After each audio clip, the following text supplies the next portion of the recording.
जेवर से उड़ान की शुरुआत के साथ भारतीय विमानन के स्वर्णिम युग का उदय 28 मार्च 2026।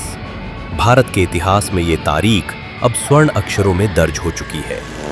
इस एयरपोर्ट का शिलान्यास भी करने का सौभाग्य आप सबने मुझे दिया था और आप सबने इस एयरपोर्ट के उद्घाटन का सौभाग्य भी मुझे दिया, लेकिन मैंने उस सौभाग्य को आपके साथ बांट दिया और आपके हाथों से उद्घाटन करवा दिया। प्रधानमंत्री नरेंद्र मोदी जी ने जेवर में नोएडा इंटरनेशनल एयरपोर्ट का उद्घाटन कर न केवल एक हवाई अड्डे की शुरुआत की है, बल्कि विकसित भारत के उस संकल्प को पंख दिए हैं जो 2047 तक हमें विश्व गुरु बनाने वाला है। उत्तर प्रदेश के जेवर से एक ऐसी उड़ान शुरू हुई है जिसने पूरी दुनिया को भारत के सामर्थ्य का परिचय दे दिया है।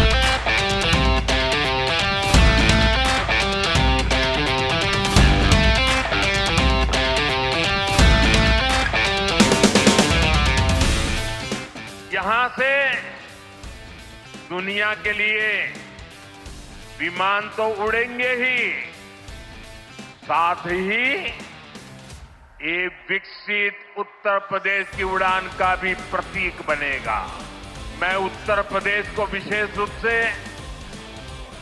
पश्चिम उत्तर प्रदेश की जनता को इस भव्य एयरपोर्ट के लिए बहुत बहुत बधाई देता हूं। जेवर में बना ये एयरपोर्ट एशिया का सबसे बड़ा और दुनिया का चौथा सबसे बड़ा एयरपोर्ट है। ये एयरपोर्ट भारत की आर्थिक प्रगति का नया गेटवे बन चुका है।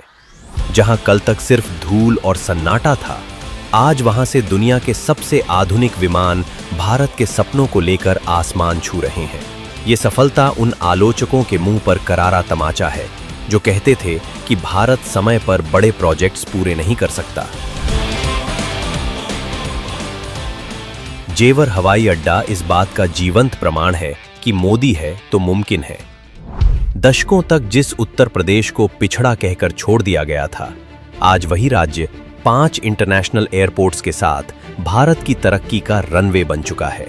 आज इस भव्यता को देखकर हमें पीछे मुड़कर उन 70 सालों को भी देखना होगा जब भारत के विमानन क्षेत्र को केवल खास लोगों का क्लब बनाकर रख दिया गया था। आजादी से लेकर 2014 तक यानी करीब 67 वर्षों के लंबे शासनकाल में कांग्रेस ने देश को केवल 74 एयरपोर्ट्स दिए थे। सोचिए, जिस देश की आबादी 140 करोड़ की ओर बढ़ रही थी, वहां साल भर में औसतन सिर्फ एक नया एयरपोर्ट बन पाता था। छोटे शहरों के नागरिक तो आसमान में उड़ते जहाज को देखकर हाथ हिलाकर ही खुश हो जाते थे। उन्होंने कभी नहीं चाहा कि हवाई चप्पल पहनने वाला आम आदमी हवाई जहाज की कुर्सी तक पहुंचे। लेकिन 2014 में जब नेतृत्व बदला तो प्रधानमंत्री मोदी जी ने इस सोच को जड़ से उखाड़ फेंका। मेरा आपसे वादा रहा है, हवाई चप्पल पहनने वाला भी हवाई जहाज में उड़ेगा।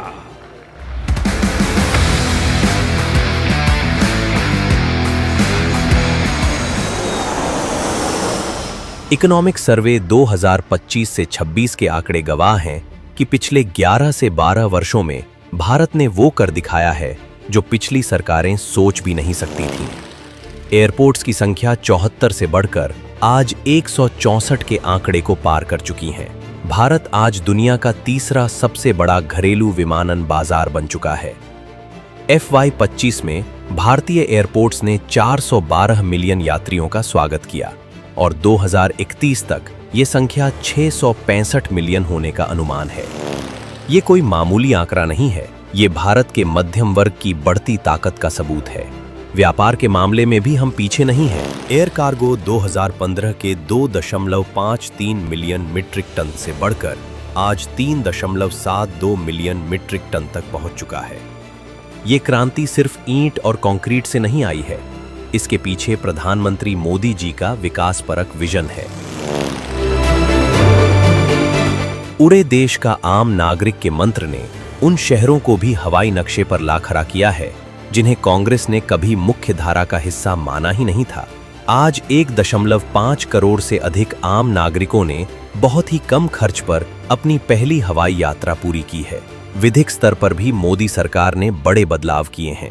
प्रधानमंत्री श्री नरेंद्र मोदी की अध्यक्षता में कैबिनेट ने 28,840 करोड़ रुपए के बजट वाले मॉडिफाइड उड़ान स्कीम को भी मंजूरी दे दी है, जिसके तहत अगले 10 वर्षों में देश में 100 नए एयरपोर्ट बनेंगे। आज प्रपोजल एक अप्रूव हुआ है 28,840 करोड़ रुपीस से, वो है मॉडिफाइड उड़ान 2.0 मॉडिफाइड उड़ान 100 न्यू एयरपोर्ट्स को चैलेंज मोड में डेवलप किया। उड़ान स्कीम के मॉडिफिकेशन से और भी अधिक टीयर 2 और टीयर 3 शहरों को सीधे फ्लाइट कनेक्टिविटी मिलेगी, जिससे व्यापार, रोजगार और पर्यटन क्षेत्र में अवसर बढ़ेंगे। पहाड़ी, दूरस्थ, द्वीपीय और विकासशील क्षेत्रों में कनेक्टिविटी संबंधी चुनौतियों का समाधान करने के लिए 200 आधुनिक हेलीपैड का भी निर्माण होगा। आत्मनिर्भर भारत की परिकल्पना को आगे बढ़ाने के लिए 2 HAL ध्रुव हेलीकॉप्टर और अलायंस एयर के लिए 2 HAL डॉर्नियर विमान खरीदे जाएंगे। प्रधानमंत्री मोदी जी देश के हर छोटे बड़े शहर को फ्लाइट कनेक्टिविटी से जोड़ने और हर व्यक्ति को तेज और किफायती हवाई सफर मुहैया कराने के लिए प्रतिबद्ध हैं। जब जेवर एयरपोर्ट का शिलान्यास हुआ था, तब विपक्ष ने इसे चुनावी जुमला कहा था। जब काम शुरू हुआ तो उन्होंने जमीन अधिग्रहण में रोड़े अटकाए। कांग्रेस और उसके सहयोगी दलों ने हमेशा से विकास की हर ईंट पर सवाल उठाया है।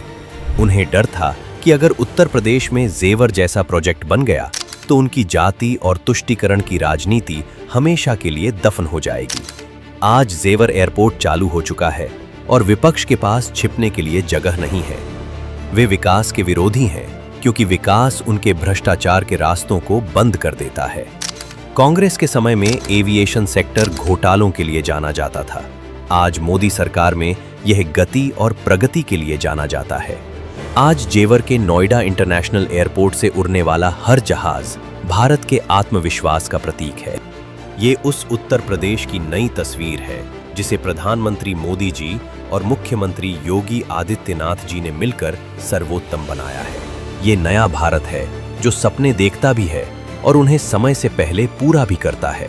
जेवर से शुरू हुई विकास की ये उड़ान अब रुकने वाली नहीं है। 2047 के विकसित भारत का संकल्प अब आसमान की ऊंचाइयों को छू रहा है। बधाई हो भारत, आज देश का भविष्य जेवर के रनवे से उड़ान भर चुका है।